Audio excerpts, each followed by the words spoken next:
Donc, Ivosep était obligé de prendre le corps, de l'amener à l'hôpital, enfin le malade, l'amener à l'hôpital, de s'occuper de lui pendant 3 mois. Et pendant les 3 mois, personne n'est venu à l'hôpital. Et cette fois-là, il est mort de chagrin. Entre les mains d'Ivosep. Le problème, c'est quoi? C'est la pauvreté. Donc, même quand on guérit quelqu'un et qu'on le ramène à la maison, le père qui est là, il y a des personnes, des parents qui perdent leur enfant, mais qui remercient le ciel de ce qu'il est parti. Parce qu'il ne supportait plus de voir son enfant ne même pas avoir de quoi manger. Il y a des gens qui disent la mort est préférable à la vie. Donc, on ne peut pas se limiter sur le fait de guérir un corps. Parce que quand vous guérissez un corps, vous mettez une demande à la société. Ce corps a besoin d'éducation. Ce corps a besoin de nourriture. Ce corps a besoin de logement. Donc, il faut résoudre aussi le problème en amont.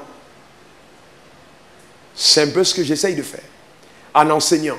Bon, si on n'est pas venu avec mes enseignements, j'enseigne sur des domaines extrêmement vastes et très profonds. Sauf que j'estime qu'aujourd'hui, en tant qu'Africain, le besoin de nos nations, c'est ce que je suis en train d'enseigner. On a tout. On a la puissance, on a les richesses, on a l'onction, on a tout ce qu'il faut. On a déjà extrêmement puissant, mais on est extrêmement pauvre. Donc je pense que l'Église peut aider à ça. Le FMI a essayé, ils n'ont pas pu, donc l'Église va donner un coup de main pour aider. Je vous garantis. Pourquoi? Parce que la pauvreté n'est pas physique, la pauvreté est spirituelle. Quelqu'un qui, vous n'avez pas encore vu, merci, vous n'avez pas encore vu des gens qui vont à l'école, qui ont 4 doctorats et puis qui sont pauvres? Vous n'avez pas encore vu ça? Des gens même qui ont gagné de l'argent et puis on est allé les attacher au village, ils ne sont plus jamais rien.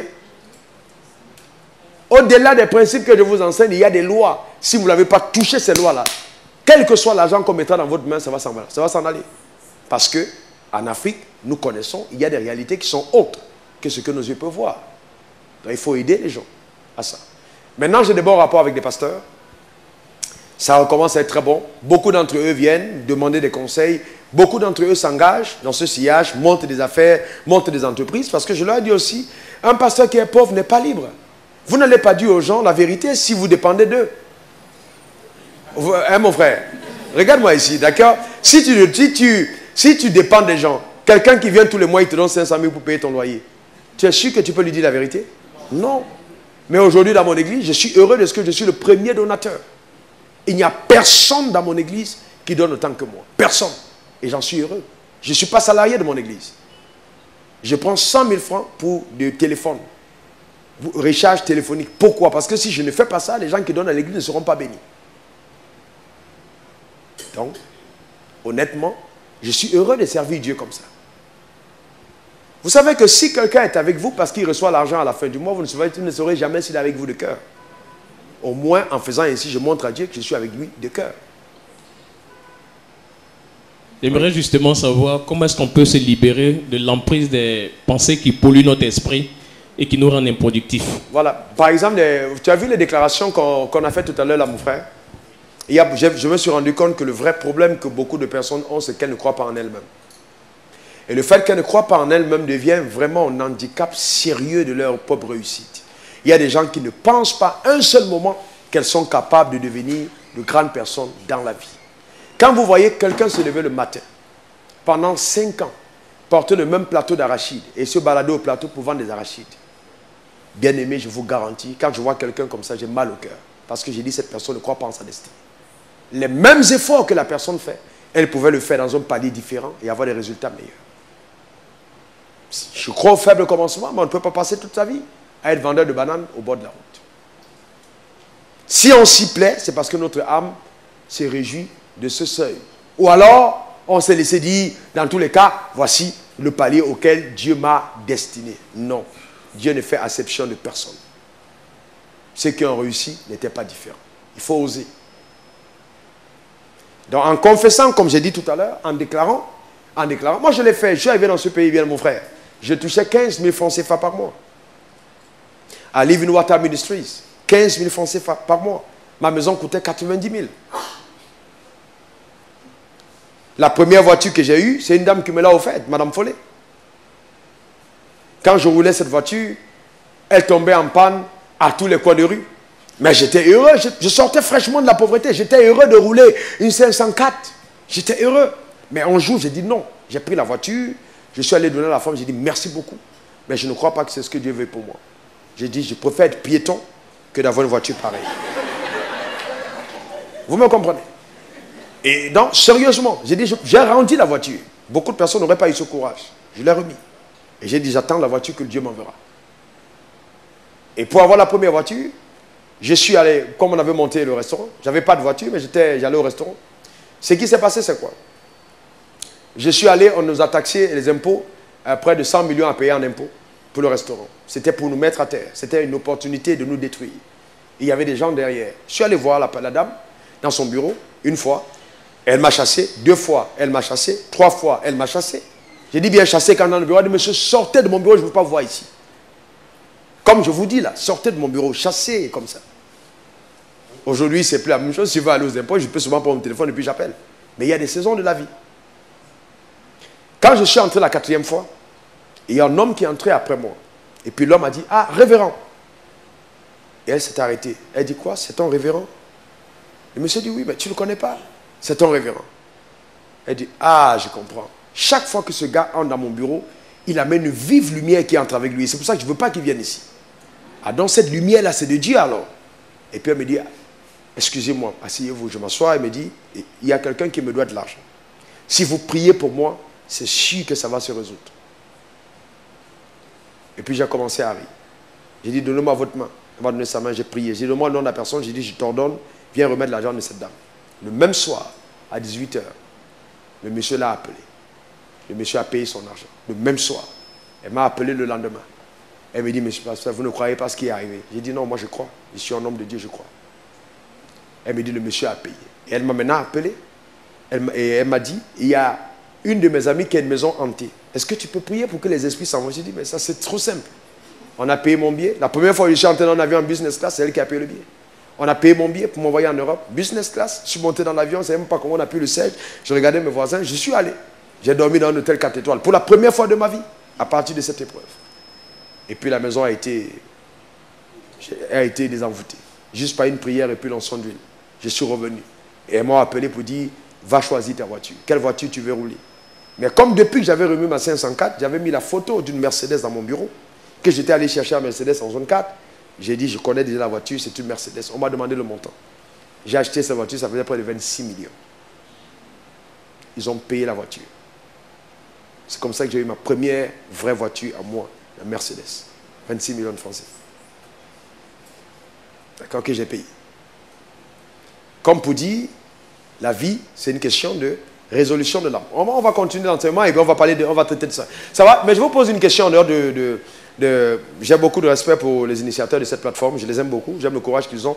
Est-ce que ce que vous avez écouté jusqu'à présent, ça vous fait du bien?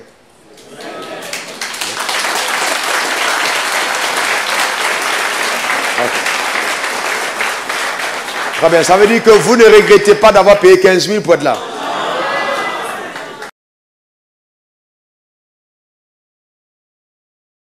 Nous avons commencé cet enseignement, nous avons intitulé « De la pensée à la richesse ». Nous avons vu ensemble ce que c'est qu'une pensée. Et nous avons aussi dit qu'une pensée bien entretenue engendre une idée et que toutes les richesses, les fortunes que nous voyons sur la terre sont des idées qui ont été déployées. Nous avons parlé de 3 types d'idées majeures qui peuvent vous conduire à la richesse, en parlant des idées créatrices, ensuite des idées innovantes et des idées opportunes. Et j'ai dit que ces 3 catégories d'idées sont capables de vous amener à la richesse. Maintenant, je voudrais qu'on s'attarde un tout petit peu sur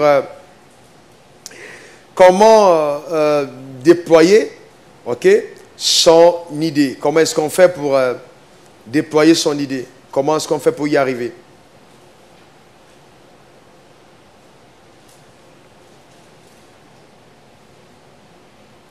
La gestion de tes idées.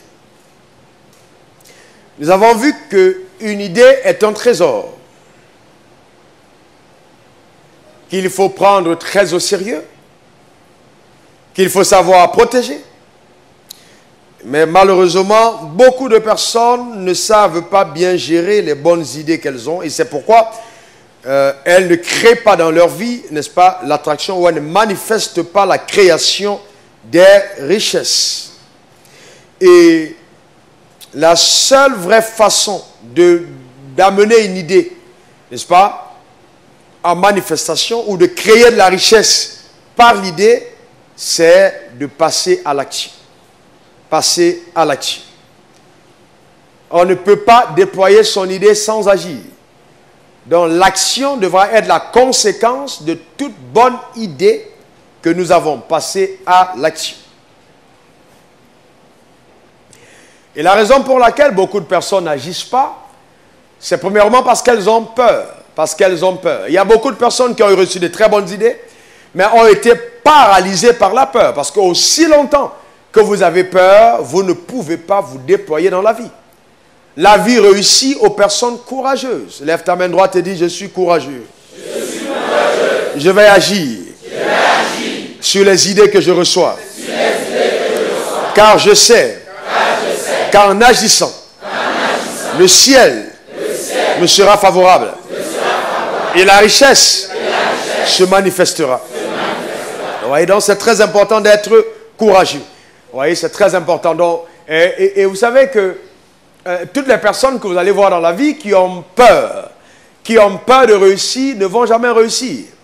Parce que la peur va attirer dans votre vie ce que vous n'avez pas envie de voir. Si vous avez peur de réussir, vous ne réussirez jamais. On ne réussit pas parce qu'on a peur.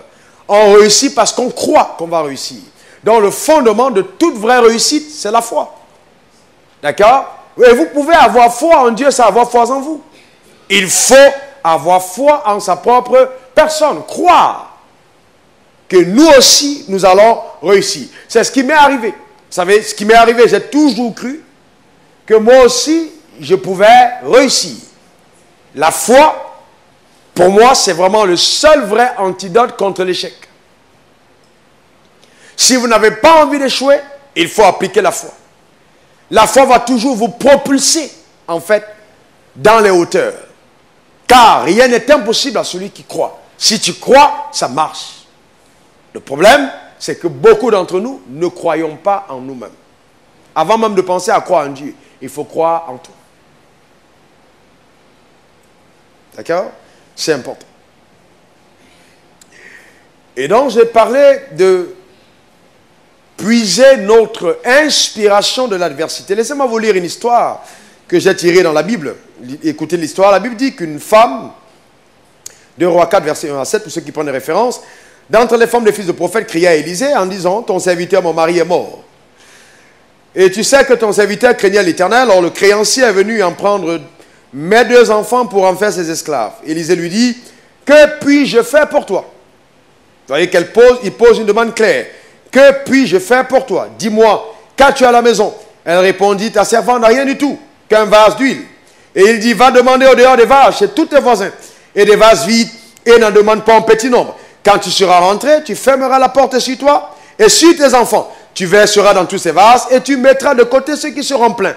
Alors elle le quitta, elle ferma la porte, n'est-ce pas, sur elle et sur ses enfants. Il lui présentait des vases et elle le versait. Lorsque les vases furent pleins, elle dit à son fils, présente-moi encore un vase. Mais il lui répondit, il n'y a plus de vase. Et l'huile s'arrêta. Elle alla le rapporter à l'homme de Dieu et il dit, va vendre de l'huile et paie ta dette et tu vivras, toi et tes fils, de ce qui, n'est-ce pas, restera. C'est une très bonne histoire. J'aime bien l'apprendre quand j'enseigne parce que cette femme était mariée à un homme qui craignait Dieu. Et cet homme craignait et servait Dieu. Et il se trouve que cet homme est mort. Il est mort pauvre. Donc on peut craindre Dieu, on peut servir Dieu et puis mourir pauvre. Il est mort pauvre. Non seulement il était pauvre, mais il était endetté. Et donc les créanciers sont venus récupérer les enfants pour en faire des esclaves. En Israël, c'était permis à l'époque. Alors la femme a regardé la vie de ses enfants. C'était une situation de crise qu'il y avait dans sa maison. Les créanciers venaient demander des enfants pour les amener en esclavage. Elle s'est dit, il faut que je fasse quelque chose. Vous voyez que la situation de crise a été le catalyseur pour amener cette femme à une réflexion profonde. Est-ce que vous me comprenez? Elle a surfé sur les vagues de l'adversité pour pouvoir sortir des problèmes dans lesquels elle se trouvait. Mais sa solution était simple. J'irai rencontrer un homme de Dieu. Cet homme auprès de qui mon mari travaillait, je vais lui expliquer la situation et je vais demander qu'il me vienne en aide pour que je sorte n'est-ce pas, des problèmes que j'ai. Vous voyez que le rôle d'un homme de Dieu ne se limite pas simplement au fait d'imposer les mots aux malades pour qu'ils soient guéris. Il peut aider à résoudre des problèmes sociaux. Donc cette femme a eu le regard important, n'est-ce pas, sur cet homme. Elle a changé sa perception. Au départ, elle le voyait simplement comme un leader avec lequel son mari travaillait. Maintenant, elle s'est dit, ok, je vais voir plus loin. Il me faut voir cet homme comme celui qui est capable de m'apporter les conseils indispensables, n'est-ce pas, à ma délivrance et à la jouissance des bienfaits de Dieu rattachés à ma personne et à la destinée de mes enfants. Et quand elle arrive auprès de cet homme, j'aime bien ce qu'il pose comme question à la femme. Il demande à la femme, qu'as-tu à la maison? Qu'est-ce que cet homme était en train de faire? N'oubliez jamais, si vous allez voir quelqu'un et vous dites, je vais devenir riche, il vous impose les mains en disant, demain tu seras riche, quittez-le et dites, cette personne ment. On ne devient pas riche parce qu'on vous a imposé les mains. Ce n'est pas vrai. On te donne un fétiche, on te met, on te dit, mets ça sous ton lit, tu deviendras riche. C'est faux. La richesse ne provient pas de fétiches. Ce n'est pas possible. Sinon, vous savez que l'Afrique serait extrêmement riche. Parce que, vous voyez, il y a des fétiches dans chacun de nos villages. Mais de quoi provient la richesse ou la prospérité? La richesse, tout comme la réussite, sont la conséquence de la mise en application constante des principes fondamentaux de la réussite. Donc vous ne pouvez pas réussir tant que vous n'avez pas déclenché certaines lois que vous avez découvertes. Est-ce que vous me comprenez? Donc si je veux réussir, il faut que je découvre des lois que je vais mettre en application. Et ces lois te garantissent que la réussite sera une évidence. Et donc, ce prophète en question le savait bien. Et il a simplement poussé la femme à activer certains principes. Regardez la première question qu'il pose. Qu'as-tu à la maison? Qu'as-tu à la maison? Pourquoi il pose la question? Il amène la femme à rentrer en elle-même pour identifier. Notez bien la loi de l'identification. Vous n'allez jamais réussir dans la vie si vous n'avez pas déclenché cette loi, la loi de l'identification. Qu'as-tu à la maison? Qu'est-ce que le prophète faisait? Il amène cette femme à identifier le potentiel en sa possession. Qu'est-ce que tu as? Qu'est-ce que tu as à la maison? N'oubliez pas que si vous voulez vraiment arriver dans un seuil important de création de richesses, il vous faut découvrir, identifier vous-même le potentiel que vous avez. Ça commence par l'identification. Donc je dois amener mes pensées dans le sens d'identifier en moi-même le potentiel que Dieu a placé en moi quand il m'a créé. Il faut que tu puisses l'identifier.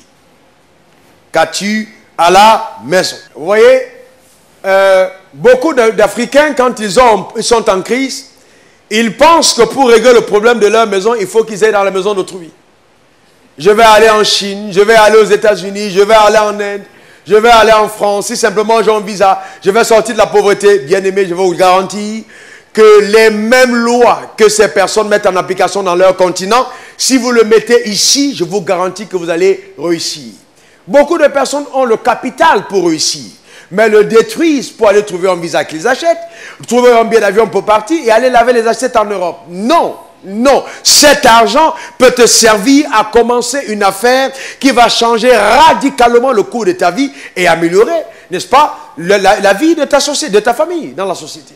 Qu'as-tu à la maison? Et qu'est-ce que la femme dit? Elle dit, je n'ai rien du tout. Je n'ai rien du tout. Combien de personnes quittent ce continent en disant, nous n'avons rien en Afrique? Est-ce que c'est vrai?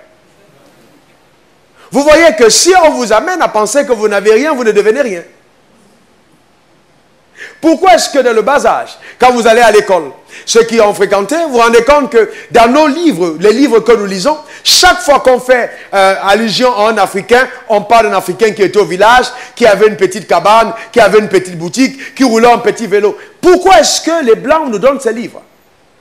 Pour que nous-mêmes nous disons que tout ce que nous avons, c'est des petites choses. Vous voyez? Et donc, nous n'arrivons même pas à identifier ce que nous-mêmes nous avons. Pourquoi c'est les Blancs qui viendront nous dire on a découvert qu'il y a du diamant à Korogo? Parce qu'eux, au moins, ils explorent pour découvrir ce qui existe. Mais nous, on ne paye pas le prix pour identifier ce que nous avons. Tant que tu ne découvres pas ce que tu as, tu ne peux pas en jouir. Voyez? Qu'est-ce que j'ai? Qu'est-ce que tu as? Je me rappelle, quand j'ai reçu cet argent, à la même période, il y a un serviteur de Dieu dont je tairai le nom, qui avait aussi reçu beaucoup d'argent à la même période, et nous parlions souvent ensemble. La première réaction qu'il a eue, quand il a reçu beaucoup d'argent, il est allé acheter une maison. Ensuite, il est allé acheter une voiture. Ensuite, il a payé de nouveaux costumes. Il a démontré qu'il n'avait jamais pensé devenir riche un jour. Parce que si vous gagnez de l'argent et la première réaction que vous avez, c'est d'acheter une maison, vous êtes simplement en train de démontrer que c'était un hasard. Parce que votre première réaction ne devra être pas de consommer ce que vous avez entre votre main.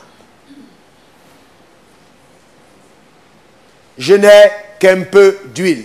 Si je vous pose la même question aujourd'hui, qu'est-ce que vous avez? Beaucoup d'entre vous diront, je n'ai pas grand-chose. Non. Vous voyez, quand vous identifiez, il faut encore déclencher la loi de l'évaluation. Vos pensées doivent vous amener à évaluer à sa juste valeur le potentiel qui est en vous. Et là, je touche le point de votre instruction. J'insiste encore sur le fait que vous pouvez ne pas avoir de CEP, mais avoir un potentiel plus grand que quelqu'un qui a 4 doctorats. Ne vous évaluez pas en fonction d'un diplôme que vous avez reçu ou que vous n'avez pas eu. Votre potentiel est plus grand que ce que le diplôme vous révèle. Je n'ai qu'un peu d'huile. Je n'ai qu'un peu d'huile. Elle a mal évalué. Très mal évalué. Donc, notez ceci. La mauvaise évaluation d'une situation est n'est-ce pas, est un présage pour un échec certain. Celui qui évalue mal une situation, c'est clair que cette personne échouera. Si vous évaluez mal la situation, vous allez échouer. Il faut bien évaluer la situation. La loi de l'évaluation. Il faut bien évaluer la situation. La dame a découvert qu'elle n'avait rien du tout, qu'un vase d'huile. Mais cette découverte a été la clé de sa délivrance. Pourquoi? Parce que quand elle a donné l'information à celui qui pouvait exploiter la découverte qu'elle avait faite, c'était le départ pour la révolution financière de la situation de la dame et son affranchissement de la pauvreté. Donc, bien-aimés, vous êtes assis ici, ou vous tous êtes là. Vous voyez, Dieu a lancé cette plateforme pour vous aider. Mais si vous partez d'ici et vous revenez uniquement à la prochaine session, vous ne vous faites pas du bien. Il est important pour toute personne qui veut réussir de savoir s'attacher des services d'un coach. La femme est allée demander conseil. Vous devez comprendre qu'il y a de la sagesse dans la multitude de conseillers. Demander conseil n'est pas une faiblesse. Bien au contraire, c'est une grande force. Tous les hommes les plus puissants que vous voyez ont su s'entourer de conseillers de qualité. Elle a demandé conseil.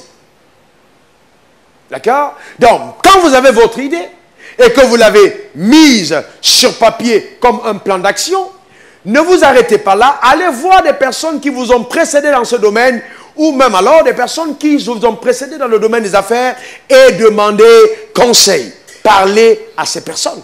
Demandez conseil. C'est très important. Parce que les projets échouent souvent parce qu'on ne demande pas conseil aux personnes. C'est important de demander conseil. Très, très important.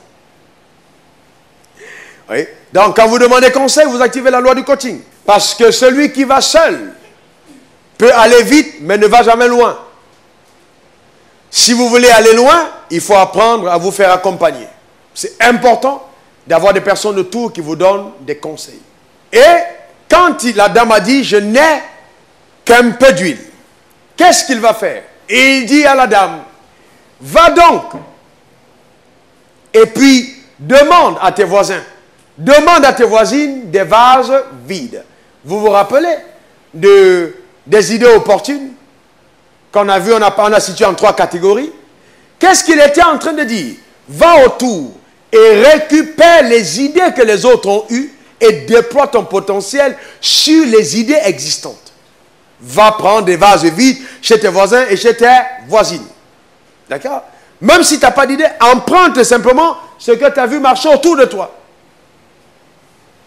Et ferme-toi dans ta propre chambre. C'est-à-dire, discipline-toi à déclencher ton potentiel sur le modèle de ce que tu as vu se faire ailleurs. Et il dit à la femme, ne demande pas en petit nombre. Qu'est-ce qu'il est en train de dire? Il est en train de dire à la femme, si tu veux que tes affaires aillent dans une dimension extraordinaire, il faut déjà que toi-même, tu aies la foi pour un grand résultat. Parce que si il disait, demande un peu, il allait limiter la foi de la femme. En disant, ne demande pas en petit nombre. Le coach, qu'est-ce qu'il est en train de faire? Il amène la femme à anticiper sur sa richesse. Donc, quand elle-même, elle va voir les voisins et qu'elle commence à prendre plusieurs vases, tout de suite, son système de pensée s'étire. Vous voyez? Elle commence à étirer au niveau de son mental. Elle commence à se voir dans une autre dimension de richesse. Combien d'entre vous avaient déjà rêvé un jour être milliardaire? Combien d'entre vous ont vécu 24 heures milliardaire tout en n'étant même pas millionnaire? Ça doit commencer par là. Je vous garantis. Vous devez commencer à vous dire, je suis milliardaire. Je suis multimillionnaire. Oui, vous devez commencer à vous le dire tous les jours. Et plus vous allez vous dire, vous allez vous rendre compte qu'un matin, vous vous levez, vous voulez porter la chemise vous dit non, ce n'est pas digne d'un milliardaire. Les choses autour de vous commencent à dire non, ça n'en est pas dit. Pourquoi? Parce que plus vous parlez, plus de façon inconsciente, ça s'enracine en vous et vous commencez à développer les attitudes de celui qui est dans cette sphère.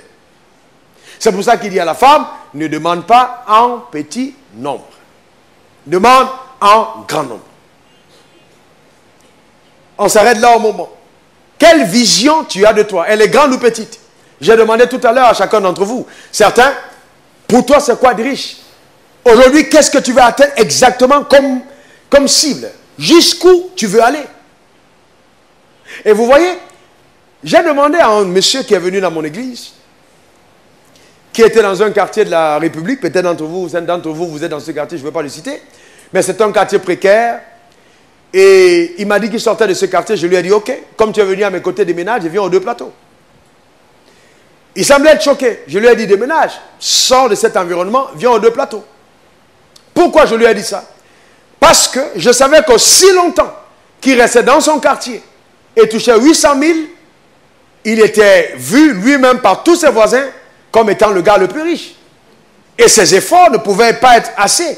Parce qu'il allait se comparer tous les jours aux gars qui n'ont rien. Alors que lui, il a sa vieille voiture, au quartier, on l'acclame. J'ai dit, change un peu et viens chez des gens.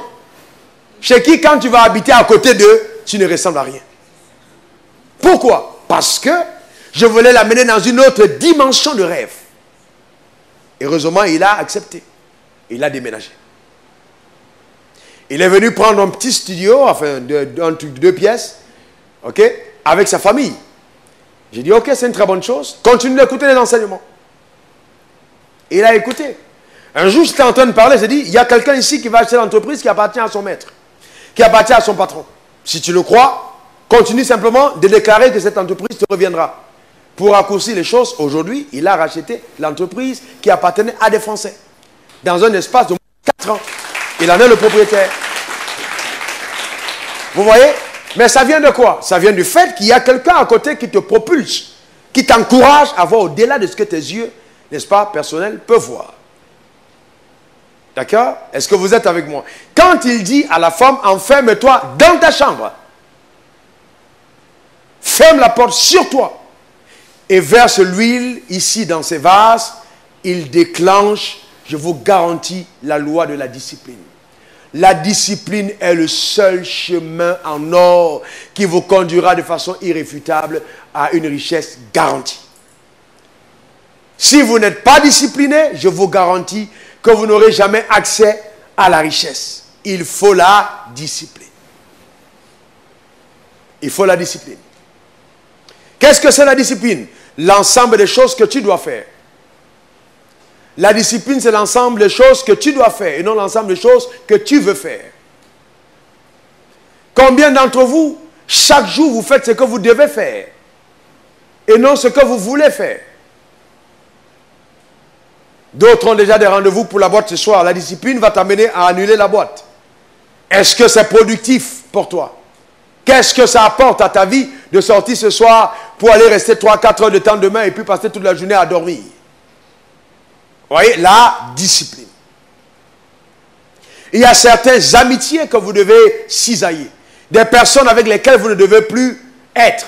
Pourquoi? Parce que c'est une relation improductive. Ça, c'est la discipline. Vous ne pouvez pas être en train de prétendre avoir accès à la richesse et vous entourer des personnes qui ne pensent à rien d'autre que de manger et boire. Vous devez vous déconnecter de telles personnes pour aller dans une autre sphère. C'est ce que l'homme a essayé d'amener la femme à faire. Est-ce que ça va? C'est très important. Comment est-ce que, vous savez, chaque année, avant de revenir là-dessus, je prends ma femme. Je vais dans un hôtel de très grand prix. Un très beau hôtel. Où on s'enferme.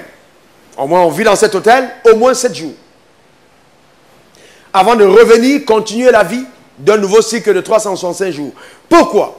Parce que je me suis rendu compte que si vous ne faites pas attention, vous risquez de passer 20 ans dans le même endroit sans bouger, sans vous rendre compte que vous êtes sur place. Il faut souvent s'arrêter et réfléchir sur les choses qui te concernent. D'accord? C'est ça, fermer la porte sur soi. Amener ces idées à une autre dimension. Et en plus, si vous décidez de votre avenir dans une chambre où les moustiques sont constamment en train de vous piquer, vous risquez de ne pas réfléchir grandement. D'accord? Tu es là, tu passes à quelque chose, tu t'avoues. Entre nous. Vous comprenez ce que je veux dire? Donc, vous devez comprendre qu'il y a une discipline, d'accord? Donc, je prends, je vais dans un endroit, et je vais vous dire la dernière fois où je suis parti à Burj Al Arab, l'année passée. Vous savez, Burj Al Arab, c'est le seul 7 étoiles de la Terre. Où la nuit à l'hôtel coûte un prix réduit. Quand on t'a vraiment fait une faveur, c'est 1 million la journée. Alors, je vais vous expliquer une chose. Quand je suis arrivé là-bas, j'ai été choqué, ça m'a rendu humble. Pourquoi? Parce que quand vous arrivez en voiture, vous descendez, au même moment, il y a un hélicoptère qui gare en haut et puis on vous dit, il y a tel chèque qui est arrivé. Donc lui, il est venu par hélico. Et il descend sur le toit. Amen. Est-ce que vous me comprenez? Donc si vous êtes là et vous commencez à dire, je suis très riche, tout de suite, votre voisin d'à côté, quand vous voyez comment est-ce qu'il vit, vous vous dites, je n'ai même pas encore commencé. Et ça vous rend humble. Ça vous rend extrêmement humble. Beaucoup de personnes qui me côtoient disent, tu es un homme très simple. Mais simplement parce que je n'oublie jamais d'où je viens. Vous voyez? Le vrai problème de beaucoup d'entre nous, c'est que dès qu'on commence à gagner un peu d'argent, on devient fou. On perd le sens de la discipline. Alors que la discipline est importante. La discipline va t'amener, écoutez, n'oubliez jamais ceci. Donc je disais qu'il est important dans la vie de garder l'humilité. D'être quelqu'un de très humble. Parce que l'humilité est vraiment, vraiment une vertu, une valeur que chacun d'entre nous doit construire. Suivez-moi bien. Vous voulez gagner de l'argent. Il y a une loi simple. Ne dépensez jamais au-dessus de ce que vous gagnez. Et reconnaissez le palier dans lequel vous êtes. Et il y a une saison pour investir, il y a une saison pour récolter. Malheureusement, je me suis rendu compte que beaucoup qui se mettent dans les affaires confondent les deux saisons.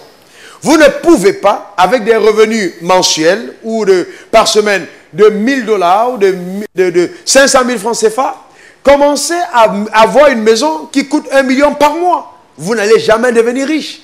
Il faut accepter d'avoir vos dépenses qui sont inférieures à vos gains. Ça, c'est une loi simple quand on veut réussir. Donc, le déploiement d'une idée demande de la sagesse et aussi la discipline. Je peux être sage, mais indiscipliné. Mais la sagesse seule ne suffira pas pour que la fortune soit construite. Donc, j'ai besoin de discipline. La discipline dans la gestion du déploiement de mes idées. Si j'ai un objectif à atteindre, il faut que j'accepte de payer le prix. Le prix est important. Payer le prix. Ma soeur, si tu payes tous les sacs que tu vois, toutes les chaussures que tu vois, tu as tous les costumes que tu veux, mon frère, je te garantis que tu n'es vraiment pas le bon candidat pour le monde des affaires. Parce que vous devez comprendre que notre motivation pour gagner de l'argent ne devrait pas simplement être le fait d'avoir nous-mêmes personnellement une vie meilleure. Mais nous devons penser à l'épanouissement des autres dans la société. Quel est donc le but majeur pour lequel mes pensées convergent dans le domaine de la richesse? Ça va pour chacun d'entre nous? Est-ce que tu es prêt à payer le prix de la discipline? Elle a fermé la porte sur elle-même. Elle était disciplinée. La discipline. La discipline. Ensuite, elle versa de l'huile dans les vases. Qu'est-ce que c'est? L'action. Bien-aimé, il faut apprendre à passer à l'action. Il y a un temps pour méditer, un temps pour planifier, un temps pour agir. Il faut agir. Parce que l'action va déclencher la manifestation de l'onction ou de la visitation surnaturelle pour la richesse. Donc, tant que je n'ai pas agi, je ne peux même pas savoir si le ciel est avec moi ou contre moi. Parce que celui qui n'agit pas a déjà le ciel contre lui. Le ciel est toujours avec ceux qui agissent, jamais avec ceux qui n'agissent pas. La dame avait les mêmes voisins, la dame avait la même huile, elle avait les mêmes relations, mais elle était dans la pauvreté. Dès que l'homme a dit, va chercher, apporte-la chez toi, ferme la porte, sa situation a changé, n'est-ce pas? Elle a versé de l'huile et elle a eu tous les vases. Mais il a dit, une fois que les vases sont pleins, prends ces vases, vends-les. Et puis, paie ta dette. Donc, il y a la loi de l'intégrité. La loi de l'intégrité. Beaucoup de personnes pensent que le monde des affaires est un monde où on doit être sans scrupules. Je dis non. Vous devez être des personnes qui décident d'avoir accès à la richesse tout en restant des personnes intègres. L'intégrité est une grande valeur. Si quelqu'un vous a passé de l'argent pour faire quelque chose, remboursez l'argent à la personne. Ne prenez pas l'argent de la personne, vous réalisez votre affaire, et au moment de rembourser, vous prenez la clé des champs. Non, payez vos dettes. C'est important d'être quelqu'un de crédible. La crédibilité. Certains d'entre vous ont entendu parler des maisons de placement, n'est-ce pas? Qui a entendu parler des maisons de placement? Il y avait à Abidjan, où on disait tu donnes 1 million après, tous les mois, tu as 1 million multiplié par 6. Qui a entendu parler? Levez la main, vous avez entendu parler. Certains d'entre vous ont fait les maisons de placement, n'est-ce pas? Très bien. Vous savez que les Africains aiment les idées faciles. Moi aussi, j'étais dedans. Mais j'ai perdu 83 500 000 dans les maisons de placement. Et parce que toutes les personnes qui étaient dans les maisons de placement, la majorité d'entre elles étaient des personnes qui avaient une certaine crédibilité. Parce que, vous voyez, on se disait non, ces personnes ne peuvent pas faire des choses fausses. Certaines d'entre elles ont été dupées par les gens qui étaient en Angleterre, aux États-Unis. Je suis allé moi-même aux États-Unis pour chasser un maître qui avait mis une maison de placement en ligne. Je n'ai pas pu mettre la main sur lui en Californie. J'ai perdu 83 millions. Et donc, dans les maisons de placement. Et j'avais plus rien. J'ai vendu ma voiture. Ma femme a vendu sa voiture. On est resté piéton pendant près de 2 mois. Je reprenais le war pour aller au travail. Ça ne me dérangeait pas non plus. Parce que la valeur d'un être humain, ce n'est pas ce qu'il possède, mais ce qu'il a en lui. N'oubliez jamais. Vous pouvez passer par toutes les crises, perdre toutes vos richesses, mais n'oubliez jamais que la richesse vient de l'intérieur, jamais de l'extérieur. Donc si vous perdez tout de l'extérieur, gardez la richesse intérieure. Mais comme j'avais la crédibilité, suivez bien l'histoire, quelqu'un est venu me voir et il m'a proposé une idée opportune. Il m'a dit, il y a un bon business. Si tu mets 100 millions, voici ce que ça te rapporte. À moins de 3 mois, tu auras gagné 100 millions et plus. J'ai examiné l'affaire, qui semblait être une très très bonne affaire. J'ai appelé mon conseil. On a examiné l'affaire. C'est une bonne affaire. Sauf que je n'avais pas les 100 millions entre ma main. Quelqu'un d'autre est venu me voir. Il m'a dit, révérend, je veux que tu me rendes un service. Je quitte la Côte d'Ivoire, mais j'ai envie que tu me gardes cet argent. C'était près de 200 et poussière de millions. D'accord, il m'a remis l'argent. J'ai dit, mais tu prends ça quand? Il dit, non, vraiment, garde. Garde-moi cet argent. Je veux que tu gardes l'argent pour moi. J'ai dit, ok. Je vais garder l'argent. Après, je l'appelle. J'ai dit, mais ton argent que je garde, est-ce que je peux l'utiliser et te remettre ça dans les 6 mois qui suivent? Oh non, non, révérend. Même si c'est 1 an, ne t'inquiète pas, je n'ai pas besoin de ça maintenant. Qu'est-ce qui s'est passé? J'ai eu une idée opportune. Et ensuite, à cause de ma crédibilité, j'ai eu les ressources. Personne ne peut vous donner 200 millions et plus de garder si vous n'êtes pas quelqu'un de fiable. Beaucoup d'entre vous ne comprennent pas que la raison pour laquelle il vous manque le capital, c'est parce qu'en fait, vous n'avez pas démontré que vous êtes des personnes crédibles. La crédibilité. La crédibilité. La crédibilité. Et c'est ainsi, pour raccourcir le témoignage, à partir de ces 200 millions, et plus que la personne avait mis dans mon compte, j'ai géré l'affaire, j'ai gagné en plus les bénéfices qui me sont revenus, j'ai appelé la personne, je lui ai dit, bon, j'ai gagné de l'argent, tiens ta quote-part de ce que j'ai gagné, parce que j'ai gagné dans cette affaire. Et j'ai rebondi à partir de là. Pourquoi? La crédibilité. Vends tout ce que tu as et paie tes dettes. D'accord? Donc vous comprenez que si j'ai reçu une idée qui est divine, puisqu'on parle de l'idée à la richesse, je dois être à même d'organiser mes idées, de l'organiser proprement. Maintenant, si tu n'as pas un capital qui te permette vraiment d'aller dans l'affaire que tu es en train de faire, il faut que tu en trouves. Beaucoup d'entre vous diront, j'ai de bonnes idées, pasteur, mais je n'ai pas d'argent. Mais moi, je vais vous dire que je suis au stade où je connais beaucoup de personnes qui ont l'argent et qui me disent, pasteur, cherche-moi l'idée. D'autres disent non, j'ai beaucoup d'idées, mais je n'ai pas d'argent. Je connais des gens qui m'appellent, pasteur, si tu trouves quelqu'un qui peut mettre même une affaire de 200 millions, je suis prêt. De la France, des États-Unis, les gens m'appellent, j'ai 100 millions, je suis prêt à investir. Montre-moi où aller. Mais en même temps, il y a des gens qui pleurent et qui disent, on a des idées, mais on n'a pas d'argent. Mais le vrai problème, c'est quoi? Le problème, c'est qu'à partir du moment où je veux aller dans une sphère de productivité, je dois faire attention au vase que je suis. Il faut qu'aux yeux des gens, je sois irréprochable. Ma conduite. Pose une autre question. Si vous avez quelqu'un qui va en boîte de nuit tous les soirs, est-ce que vous allez investir dans son affaire? Voilà, très bien. Vous voyez? Est-ce qu'aller en boîte de nuit, c'est voler? Non, mais vous allez vous dire que ce n'est pas quelqu'un de sérieux.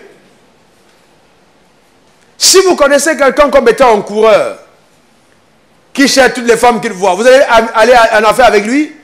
Pourquoi? Parce que vous avez dit qu'il n'est pas sérieux. Si vous rencontrez une femme qui quitte d'homme en homme, vous allez lui faire confiance dans une affaire? Non. Pourquoi? Parce que vos habitudes de tous les jours sont un indicateur de votre crédibilité. D'où l'importance d'avoir une parfaite maîtrise des 3 dimensions de son être.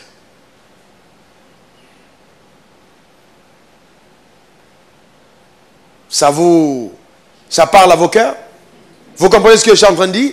Donc l'importance d'avoir une parfaite maîtrise de ton esprit, de ton âme et dans ton corps. Et n'oublie pas que les décisions qui vont révolutionner ta vie sont prises dans ton âme. Et que personne d'autre ne prendra la décision à ta place de devenir riche. Donc, si vous décidez de devenir riche, il faut comprendre tout ce que cela implique comme modification ou rectification de votre comportement. Donc, la richesse deviendra donc la conséquence, n'est-ce pas, des résolutions que ton âme aura prises. J'aime ce verset qui dit, à tes résolutions répondra le succès. Parce que vous êtes ici parce que vous voulez devenir riche, n'est-ce pas? Vous tous. Vous voulez gagner de l'argent, n'est-ce pas? Mais je vous garantis que le simple fait de se décider à gagner de l'argent ne suffit pas. Il y a plein de personnes à Williamsville, dans des cimetières, qui sont morts alors qu'ils avaient décidé d'être riches.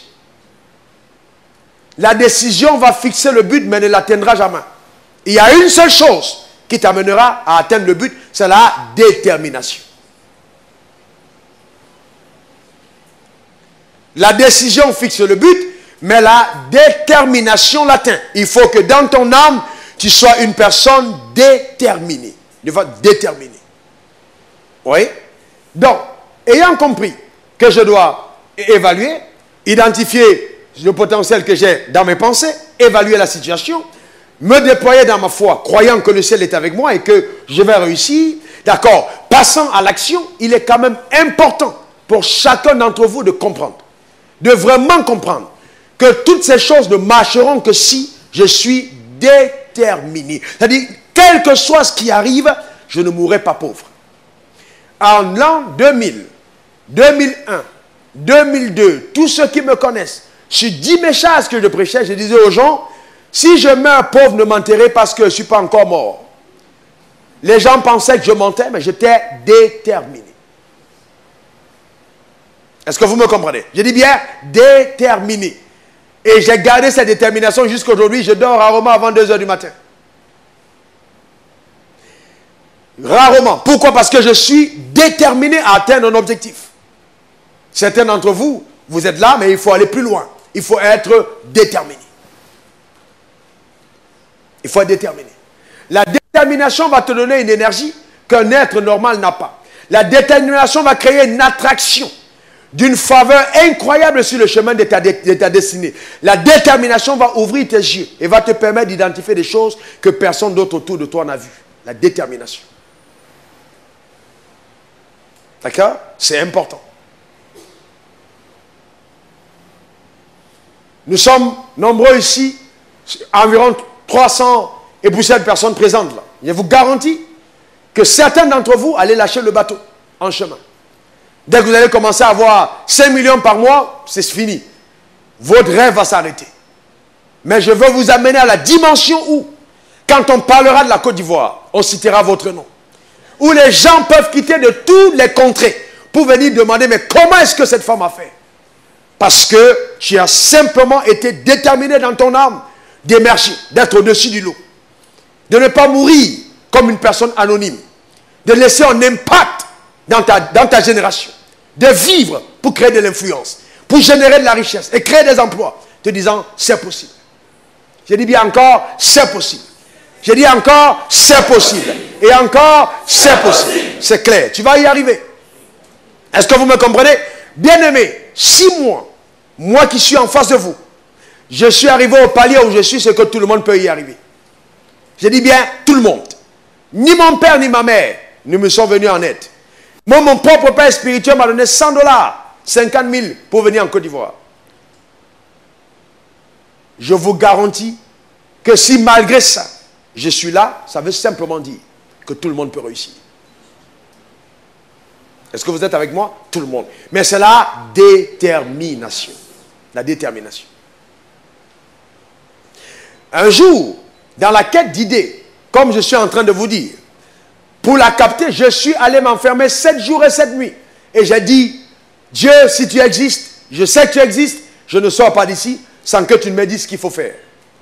J'ai pris 5 bouteilles d'eau, j'ai dit, je ne sortirai pas de cette chambre. Tant que je n'ai pas entendu quelque chose de clair qui me permet d'aller à un autre niveau. Parce que je suis fatigué de la vie que je mène. Je suis fatigué de payer un loyer à la fin du mois après avoir fait tout de gymnastique dans la prière et le jeûne. Non, je ne suis pas venu sur la terre accompagner les autres. Je veux moi-même devenir riche. C'est ça la détermination. Est-ce que tu l'as dans ton cœur? Est-ce que tu es déterminé? Je te pose la question, est-ce que tu es vraiment déterminé? Est-ce que tu l'as dans ton âme? La détermination va t'ôter le sommeil. Tu vas dormir et 3 heures de temps après, tu te réveilles en disant, il faut que je fasse quelque chose. Il faut que je passe à un autre niveau. Il faut que je crée de la richesse. Il faut que mes revenus soient différents. Il faut que je monte cette entreprise. C'est ça la détermination. Il y a comme un feu qui te consume de l'intérieur. Et dans cette saison-là, on va t'inviter à des fêtes pour aller manger avec les autres. Tu dis non, j'ai vraiment pas envie de manger. Personne ne te comprendra, mais à l'intérieur de toi est en train de germer une idée qui va te propulser dans une autre dimension, à un autre niveau. Mais il faut encore que tu acceptes toi-même de payer le prix conséquent. Et je vais t'encourager en te disant ceci. J'ai observé sous le soleil des choses, je vais être vraiment sincère avec vous. Vous pouvez être en train de penser à l'agriculture, vous dites je vais faire de l'EVA, je vais être ci, je vais être ça. Vous êtes tellement déterminé à gagner de l'argent dans l'EVA que finalement, Dieu fera venir quelqu'un d'autre auprès de vous et vous allez vous rendre compte que vous gagnez de l'argent dans la pêche. Pourquoi? Parce que souvent, notre détermination à devenir riche va créer une attraction d'opportunités autour de nous. C'est pour ça que souvent vous rencontrez des personnes, j'ai posé des questions à beaucoup de multimillionnaires dans le monde que je rencontre, j'ai demandé comment ton histoire a commencé et la majorité m'ont dit au départ, je n'avais même pas pensé à investir dans ce secteur et j'ai rencontré quelqu'un qui m'en a parlé, c'est comme ça que je me suis jeté. Mais ils avaient tous une chose en commun, c'était de réussir dans la vie. Le prophète a dit, demande beaucoup de vases. Vous ne pouvez pas mettre toute votre intelligence dans un seul vase. Celui qui veut réussir en affaires doit diversifier. La loi de la diversification. Quand vous avez versé dans un seul vase et qu'il est plein, prenez un deuxième vase. Ne mettez pas tout votre argent, toute votre énergie dans une seule affaire. Ce n'est pas bon. Le jour où l'affaire s'arrête, vous êtes planté. Mettez-la dans plusieurs autres affaires. Diversifiez. N'oublions pas que les mêmes principes qui vous ont amené à remplir le premier vase seront les mêmes principes que vous allez utiliser pour remplir le deuxième vase. Si vous avez réussi dans un secteur, il y a plusieurs autres secteurs dans lesquels vous pouvez réussir. Car le monde des affaires, n'est-ce pas, sont régis par le même type de loi. C'est clair. Même si les activités divergent. Les pots, les vases qu'elle avait pris n'avaient pas les mêmes formes. N'est-ce pas? Mais elle a quand même versé son huile dans ces vases. Donc les secteurs d'activité peuvent différer, mais c'est les mêmes lois qui ont marché pour tel secteur qui marcheront aussi pour l'autre. C'est les mêmes lois qui régissent le monde des affaires. Donc ne croyez pas que parce que le secteur est nouveau, alors vous avez tout à apprendre. Non, les mêmes lois que vous avez appliquées dans tel domaine peuvent être transférées dans un autre et vont toujours marcher. J'ai commencé avec la restauration, un restaurant, mais aujourd'hui, il y a plein d'autres affaires, tous les jours, qui sont en train d'être mises sur pied à partir d'un restaurant. Pourquoi? Les mêmes lois ont été mises en application. Lève ta main droite et répète après moi. Je suis déterminé à réussir. Je suis déterminé à réussir. Parce que je crois que je ne suis pas venu sur la terre accompagner les autres. La Côte d'Ivoire, l'Afrique peut compter avec moi. Car je sais que je suis intelligent. La sagesse de Dieu est avec moi. La créativité, l'innovation, les opportunités convergent vers ma personne. Je déclare de tout mon cœur sur ma propre vie. Raoul Wafo, non, appelle ton nom. Raoul Wafo, Raoul Wafo, tu dois réussir. Tu es condamné à réussir. J'ordonne à mon âme de se décider à emprunter le chemin de la discipline. À partir d'aujourd'hui, je ne fais plus ce que je veux faire, mais je fais ce que je dois faire. Même si c'est difficile, je prends la résolution de faire ce que je dois faire. Même s'il me faut dormir à 2 h du matin, à 3 h du matin, je paierai le prix pour aller à un autre niveau. Je déclare que le sol de ce pays me sera favorable. Le cacao, le café, le bauxite, l'or, le diamant et toutes les richesses qu'il y a dans cette nation. Je déclare que je vais les découvrir et je vais en jouir. Dans tous les secteurs, je m'impliquerai avec la sagesse de Dieu pour passer à un autre niveau.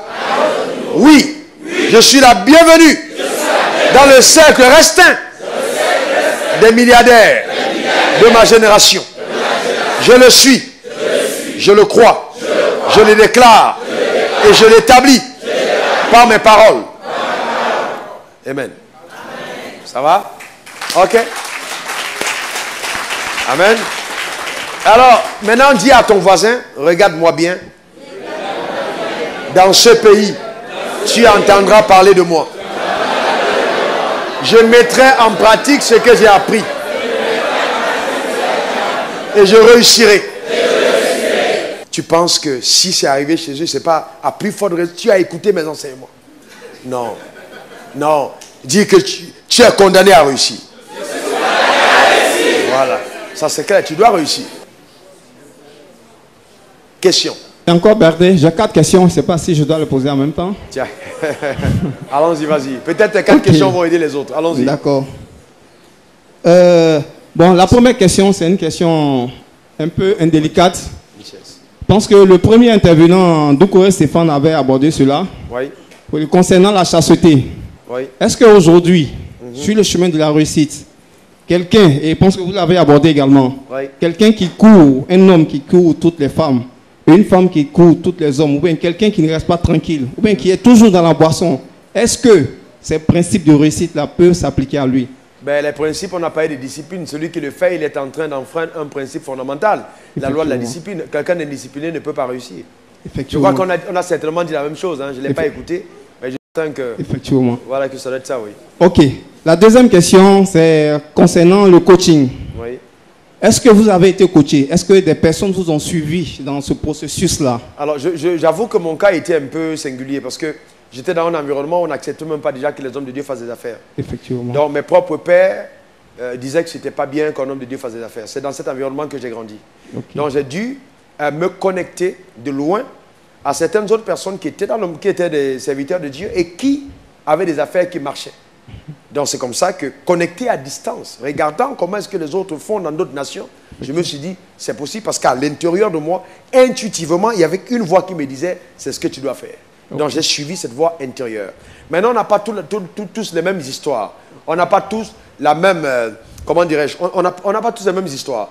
Et c'est pour ça que je vais dire aux autres, c'est pas parce que je n'ai pas eu un coach immédiat que vous ne devez pas l'avoir. J'ai dit toujours à mes pasteurs, si j'avais eu un pasteur comme moi sur eux, je serais très loin aujourd'hui. Donc il y a des erreurs que je n'aurais pas commises parce que quelqu'un m'aurait montré comment il faut faire. Parce que la présence d'un coach va te... ça va abréger le temps, ça va raccourcir la distance et les efforts que tu as à faire. Parce qu'il a déjà découvert des choses que tu n'as plus le temps de découvrir, tu vas juste appliquer les lois qu'il a déjà découvertes. Ce que je vais vous dire d'autre, c'est que ça va être très étonnant, mais les enseignements que je donne, j'ai dû après avoir commencé ces enseignements pendant 3 ans, acheter des livres de certaines personnes pour lire. Et très humblement, j'ai fait une découverte qui m'a choqué. C'est que la majorité des livres que vous achetez pour réussir sont vides. Ils ont de gros principes, mais c'est vide. On ne vous montre pas bien comment commencer de 1, 2, 3 pour arriver à la réussite. Pourquoi? Parce que vous achetez un livre qui vous parle de real estate, qu'on a acheté des bâtiments pour vendre. Ce n'est pas la même réalité chez nous. Nos réalités sont différentes. On a des sorciers au village, les livres de vous en parlent. Il y a des gens qui sont liés au village et qui ont besoin, au-delà de tous les enseignements, qu'on les mette la main sur la tête et qu'on prie pour briser les liens qu'il y a au village. On a d'autres réalités. D'accord? Que Dieu m'a enseigné. Et je crois que ma responsabilité, c'est avec la vision que nos frères de QE ont et d'autres personnes que Dieu suscite en Afrique aujourd'hui, c'est de bâtir un network de personnes comme vous, afin qu'ils s'asseyent, qu'ils reçoivent et qui peuvent être des relais. C'est tout. Et c'est très important. Très, très important. C'est pour ça que j'adhère 1000% à ce qu'ils sont en train de faire. C'est important. Okay. C'est important d'être coaché. Extrêmement important. C'est une loi biblique et divine. Okay. D'accord. Ouais. Ok. La troisième question concerne, je crois que chacun de nous est né dans un mois particulier. Oui. Et dans ces mois-là, il y a certaines choses qu'on appelle les signes astrologiques. Oui. Voilà. Moi, par exemple, je suis bélier. Et quand tu lis, par exemple, la définition qu'on donne de chaque signe astrologique, il y a des principes par rapport à ton jour et ton mois de naissance qui s'appliquent à toi. Voilà. Est-ce que ces choses-là agissent ou bien sont importantes dans ce processus-là de réussite? En fait, je vais dire une chose. Hein, moi, les lois sont plus fortes que toutes ces choses-là. C'est-à-dire quoi? Si vous prenez un enfant noir et un enfant blanc, vous le mettez au-dessus d'un toit d'une maison, vous les jetez par terre, quelle que soit leur couleur, quelle que soit leur origine, ils vont tous tomber. Parce que la loi, n'est-ce pas, une fois qu'elle est déclenchée, elle ne regarde pas celui qui la met en pratique et elle marche. Donc que tu sois né en janvier ou en décembre, quand tu déclenches une loi, ça marche. Ok. Ouais, donc, et ça, je te garantis, elle marche. Okay. La loi ne respecte pas ton jour de naissance. Ok. Ensuite, c'est vrai qu'il y a certaines personnes qui ont développé des sciences dans le fait d'être en contact avec les astres et tout ça. Mais ce que je sais personnellement, c'est que la réussite ne vient ni de l'Orient ni de l'Occident. Alors qu'il y a un être suprême qui régit, n'est-ce pas, toutes les lois, n'est-ce pas, de la vie. Effectivement. Et j'ai aussi découvert qu'il y a des lois qui suspendent les autres. Je n'ai pas eu le temps de parler parce que j'ai dit aux organisateurs, s'ils m'avaient vraiment dit que je pouvais parler dans le sens de ce que je dis habituellement, j'aurais orienté cette journée autrement, mais ce ne sera peut-être pas la dernière fois. Laissez-moi vous dire ceci, il y a des lois qui transcendent toutes les autres. Pourquoi? La loi de l'aérodynamique défie la loi de la pesanteur. La loi de la pesanteur dit que tout objet qui est dans le ciel est attiré vers le centre de la terre. Mais l'avion monte avec plus de 100 tonnes et ne tombe pas. Pourquoi? Parce qu'il y a toujours une loi qui peut t'amener à contourner une autre. Effectivement. Tu me comprends? Donc cette loi des astres est contournée par la confiance que tu mets en celui qui a créé les astres. Donc ça annule le pouvoir et l'influence de toutes ces choses sur ta vie et ta destinée et tu mènes une vie paisible. Maintenant, allons-y. Écoute-moi bien, bien-aimé, je touche un point sérieux. Les gens qui croient aux astres, c'est terrible. Quand tu ouvres l'horoscope te dit n'investis pas aujourd'hui, n'investis pas demain. Est-ce que tu sais que l'horoscope peut paralyser ta vie? Générer la peur au fond de ton âme. Il ne faut surtout pas. Moi, je conseille aux gens de se déconnecter de l'horoscope. Effectivement. Voilà, pour se connecter à Dieu. Ok. Merci.